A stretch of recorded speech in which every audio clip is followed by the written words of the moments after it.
People tryna say I'm only in the me. Got a cold with my dogs, can't get in between.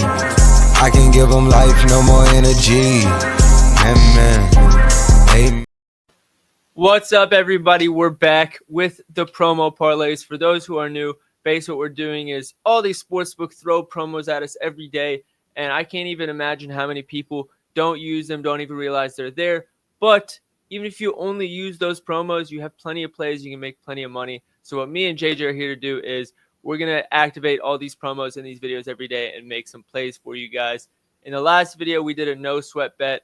We missed thanks to the Lakers spread, actually. We got the Luka triple-double, which was the long shot part of it. And we missed on the Lakers spread because they couldn't handle business against the Brooklyn Nets. But it was a no sweat bet, which means we got $20 today, which means we got a surprise for you guys. But before I get into that, JJ, how you doing, my friend? I'm doing good. I'm ready to get my get back. And I believe we're going to get our get back against the Nets again.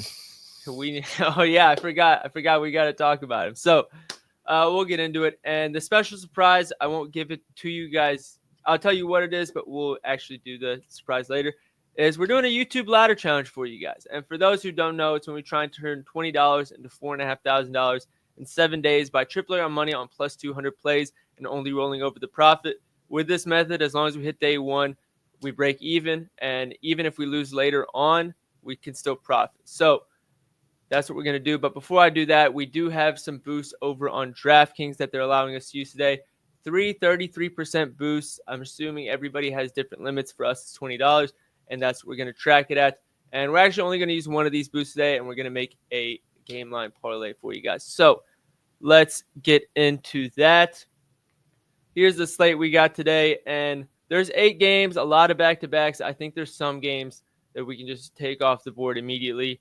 I can take the first one off the board. This Pelicans-Spurs game, JJ, I don't know if you agree. I personally don't want to touch it. The Spurs not having Fox or Wembanyama, I don't trust them at all. And the Pelicans, their home-away splits are just unbelievable. So as much as I want to think that they're the better team and bite on that -5.5, I can't bet on them on the road. Yeah, I can't. And obviously another one to take off the board is the Wizards game. You're not going to see me bet on the Wizards game the rest of the season probably. Yeah. Nuggets unless I find like a nice little under because they're tanking. It's like outside of that, can't do it. And the Nuggets just went to the depths of wire to wire with the Lakers G League team. So, and they're on a back-to-back. So this seems like a mess. Nuggets money line's probably free, but I kind of just don't want any part in it. So taking out 2 games already. We got 6 games left to choose from. And I should have mentioned that this needs to be a 4-leg parlay to activate the boost.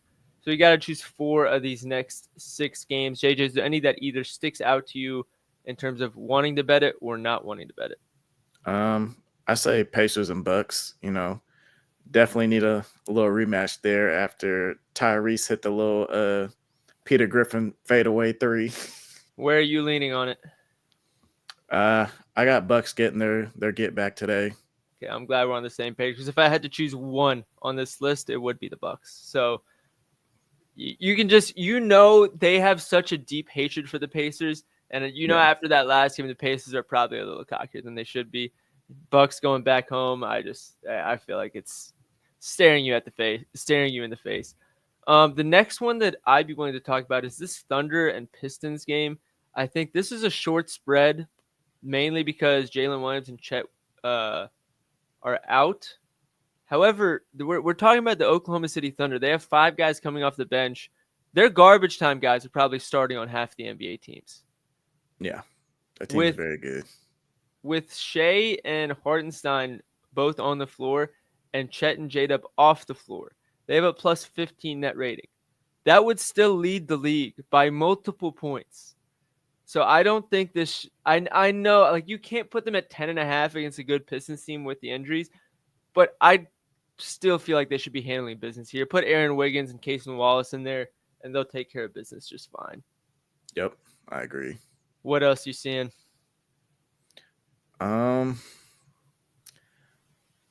If we wanted to take this minus 470, we could because we only need plus 300, I think, to activate the boost. And we need 4 legs. Yeah, we're getting our get back today. Celtics don't let us down. One more. We can talk about all 3 of them real quick. We can go Bulls, Rockets, Rise coming off a back-to-back. I think they're on a nice little win streak, but regardless, Fred VanVleet's back. And as much as I love to shit on Fred VanVleet, we learned in the last month that they struggle a lot more without him. They're like losing spell started as soon as he got hurt, and I don't think that was a coincidence. Emo Udoka has said as much multiple times. And we know the Bulls are tanking. Josh Giddey's out. But the They're Rockets, tanking, but they're winning games. They're on a win streak right now. that was because of Giddey. They didn't win last game, did they? They did. Jesus. They might be trying to get in the play-in, which is hilarious. I think they actually are. I'm not going to lie. Jeez. All right, so there's that game. There's Heat Grizzlies. Both of them are off back-to-backs. The Heat are putting on an elite display of dominating first halves and then just falling apart in the second half. And the Grizzlies, John Morant's dealing with a shoulder injury that he's somehow playing through an ungodly efficiency. Jaren Jackson's dealing with, so he had his first game back last game, but reports are that he should be playing. He was asked about it after the game last night, and he said he plans to play. They still got Desmond Bane doing his thing. They're like 8 guys deep now that Vince Williams and Gigi Jackson are active. And then lastly, Knicks and Warriors. I believe Stono Brunson, the Warriors have been streaking like crazy. Kuminga's back. They just look really fucking good. And now they're at home. The Knicks just went overtime wire to wire with the Blazers. And it took Bridges from 3 at the buzzer to handle that one. So that's the main information we need for those 3 games. Is there any? I mean, I think, Warriors, they got to win this game, right? I mean, the Knicks, they're not the same team without Jalen Brunson. I mean, even though, yes, they won against Portland, beat Sacramento, I feel like this Warriors team getting Kuminga back. I mean, Kuminga didn't look too bad coming back last game. I mean, what do you think? I thought he looked solid. Kuminga's funny because every time I watch him play, I'm like, oh, he's not going to be that efficient. We can go ahead and bet against him. But then that's like just also what he does. He's just yeah. So I think for me the question is I don't really want to touch the Heat Grizzlies game. So then it comes down to would we rather bet against the potential of Karl-Anthony Towns taking over a game, or would we rather bet against Chicago Bulls somehow staying hot? I think that's because I think Warriors and Rockets, both at home, both being the better team, I think they belong in the same bucket. So it then comes to Knicks versus Bulls. The payout on this money line is should be more or less the same. Oh, wait. Maybe not. So it looks like we won't get to the let me make sure it's plus 300. I think that's what it is. But yeah, plus 300 or longer. So we wouldn't get there. Plus 245, minus 278. So you know what I'm thinking? What are you thinking? Let's hear it. We might have to take the Bulls here. Really? I think they have it in them? I think so. They've been every time I watch them, they just keep surprising me. I'll say this: we can take their spread plus 8, and it gets us there.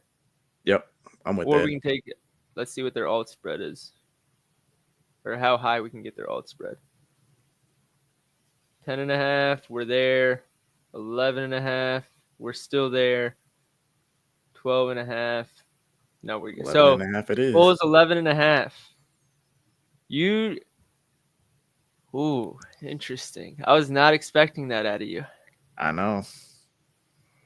Yeah, I still think I want to avoid this Heat Grizzlies game at all costs. After yesterday, I'm done with the Heat. I'm just gonna let you know. All right, so then now that we've brought up all its spreads, let's flip it back. Bulls plus 11.5 for like Warriors minus 3.5, minus 2.5. Still got the Bulls here. It's ballsy. ballsy. It's ballsy. But I like it. Fuck it. Amen Thompson's still out. Is that right? Yep. Make sure. Yeah, I'm fine with it then. He's fucking insane. And also Jabari Smith just doesn't do it for me. I'm going to be honest. Yeah. All right, so that'll be the parlay. We're gonna be able to put $20 on it with a 33% boost. I'll put the screenshot on the screen. Next up, ladder challenge, and we already talked about the Bucks and Pacers a little bit, so we'll start there. The Bucks are not gonna lose this game again, in my opinion, and in JJ's opinion. He was the one who pitched it. And if they're going to do that, Giannis is going to have to take more than 14 shots. Yeah. The last game, the Pacers seemed more worried about Dame than Giannis, and I think the mindset is one that I wouldn't be surprised if we see if they match up in the playoffs. It's, hey, Giannis is going to be Giannis. No matter how much we key in on him, he's probably going for 30 anyways. Let's make sure Dame doesn't do it too. That was one of the first times I've seen teams without hesitation help off of Giannis to stop a Dame drive. Usually it's anybody else, but you don't leave Giannis. The Pacers are like, oh, if it has to be you, you're helping off Giannis. So I think Giannis's 30 ball is inevitable tonight. Next up, we have Boston money line. Again, we're going back to it. Boston, even though they're on a back-to-back, they rested some of their key players last game. The Nets won't have Cam Thomas in this one. I don't think there's any reason to overthink it. Yep. And lastly, no Chet, no Jalen Williams. Without those two on the floor, Isaiah Hartenstein averages 18 rebounds per 36 minutes. This game has a tight enough spread where we should get 30 plus. We will definitely get 25 plus. Not worried about him getting there at all. It's only plus 196, so we're 4 points off. Fuck it, we'll make it up later. So $20 to win $59.27. If this hits, you'll see us tomorrow talking about 40 to 180. So go ahead and lock that in. And yeah, you guys will be seeing a lot more of us. Appreciate you guys as always. Make sure you like and subscribe if you haven't already. JJ, always good to see you. I'll be seeing you tomorrow too. Take care, everybody.